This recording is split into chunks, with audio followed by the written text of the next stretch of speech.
Praise the lord. అందరికీ వందనాలు తెలియజేస్తున్నాను. ఈరోజు దేవుడు ఇచ్చినటువంటి వాగ్దానము యెషయా గ్రంథము 89వ అధ్యాయం 21వ వచనంలో వ్రాయబడినట్టుగా, నా చెయ్యి ఎడతెగక అతనికి తోడై ఉండును.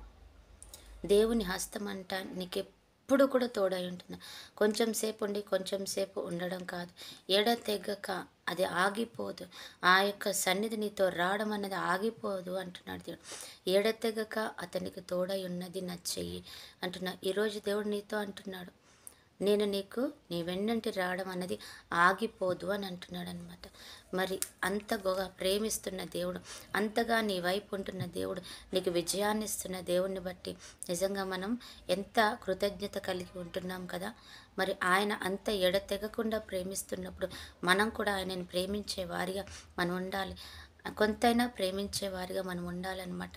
అందుకే దేవుడు అంటున్నాడు, నేను నిన్ను విడిచిపెట్టను, ఎడతెగకుండా నా వెన్నంటి నీ వెన్నంటి నా ప్రేమ నీకు వస్తూనే ఉంటుంది.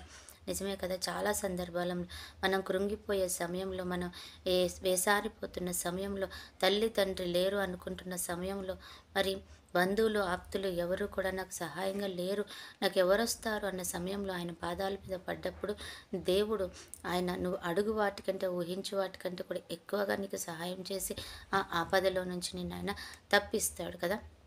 నిజమే. తల్లిదండ్రులు తోబుట్టువులైనా పాపం చేసామనుకోండి, తప్పు చేసామనుకోండి, నువ్వు తప్పు చేసావు కాబట్టి నువ్వు అనుభవించు, ఇంకా మేమేమి చేయలేము అని ఉండొచ్చు. కానీ దేవుడు మాత్రం నువ్వు తప్పు చేసావు కాబట్టి అనుభవించాలి అని అనడు. కానీ నేను అందులోంచి తప్పుని బయటికి తీసుకొస్తాను. నిజమే కదా. వ్యభిచారం చేత పట్టబడిన ఒక స్త్రీనంట అందరూ రాళ్ళేసి రోతున్నారు. బంధువులు ఉండొచ్చు, అందులో అన్నదమ్ములు ఉండొచ్చు, స్నేహితులు ఉండొచ్చు, పక్కింటి వారు ఉండొచ్చు.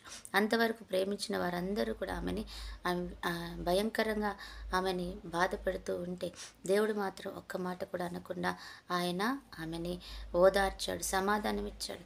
క్షేమంగా వెళ్ళాం నా కుమార్తె, నేను నిన్నేమి అనను అనేసి అన్నాడు. వారిని కూడా ఏమి అననీయలేదు ఆయన. కాబట్టి ఈరోజు నీ దేవుడు అంటున్నాడు, నా చెయ్యి ఎడతెగక నీ వెంట వస్తుంది, నా ప్రేమ ఎడతెగకుండా నీకు తోడుగా వస్తుంది. నువ్వు భయపడాల్సిన అవసరం లేదు. ఎక్కడ నీకు కష్టం వస్తుంది, ఎక్కడ నీకు వేదన వస్తుంది, ఆ చెయ్యి ఆ కష్టాన్ని ఆపుతుంది, ఆ వేదనని అడ్డుకుంటుంది. కాబట్టి నేను నిన్ను కాపాడుతాను అంటున్నాడు. అటు కృపా దేవుడు మనకిచ్చునుగాక. ఆమేన్. ప్రార్థన. పరిశుద్ధుడు అయిన దేవా, ప్రేమ కలిగిన తండ్రి, అయ్యా నువ్వు మాతో మాట్లాడుతున్నందుకు వందన.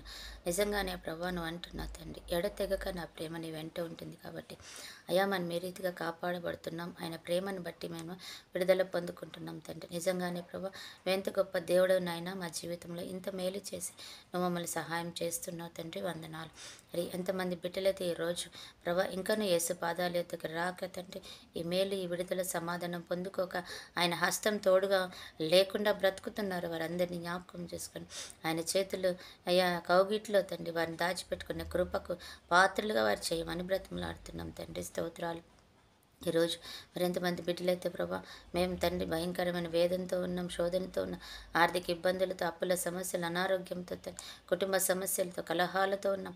అయ్యా తండ్రి మేము చాలా వేదన చెందుతున్నాం అన్న ప్రతి ఒక్క బిడ్డని దర్శించి దీవించి కాపాడండి. బర్త్డే మ్యారేజ్ జరుపుకున్న బిడ్డని కూడా జ్ఞాపకం చేసుకొని దీవించి ఆశీర్వదించండి. ప్రతి ఒక్కరిని నీ చేతులకు అప్పగిస్తూ యేసు నామంలో వారందరిని దీవించమని ప్రార్థించి అడిగి వేడుకుంటున్నాం తండ్రి. ఆమేన్.